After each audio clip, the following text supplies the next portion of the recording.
ஆலயா cotton வேட்டிகள் ஷர்ட்டுகள் wedding celebration.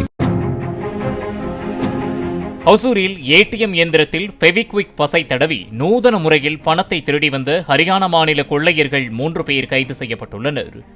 ATM இயந்திரத்தில் பணம் வரும் இடத்தில் பசையை வைத்து மறைக்கும் இவர்கள் பொதுமக்கள் பணம் வரவில்லை என நினைத்து திரும்பி சென்ற பிறகு பசையை அகற்றி பணத்தை எடுத்து வந்துள்ளனர். ஏடிஎம் பராமரிப்பு வேலை செய்யும் ஓசூர் அண்ணா நகரைச் சேர்ந்த முரளி என்பவர் கொள்ளையர்களை வாட்ஸ்அப்பில் பகிரப்பட்ட சிசிடிவி காட்சி மூலம் அடையாளம் கண்டு ஏடிஎம் மையத்திற்குள் அவர்கள் சென்றபோது ஷட்டரை இழுத்து பூட்டியதை அடுத்து கொள்ளையர்கள் 3 பேரும் போலீசாரிடம் வசமாக சிக்கினர். அவர்கள் ஓட்டி வந்த கண்டெய்னர் லாரியும் பறிமுதல் செய்யப்பட்டது. ஆலயா காட்டன் வேட்டிகள் ஷர்ட்டுகள் வெட்டிங் செலிப்ரேஷன்.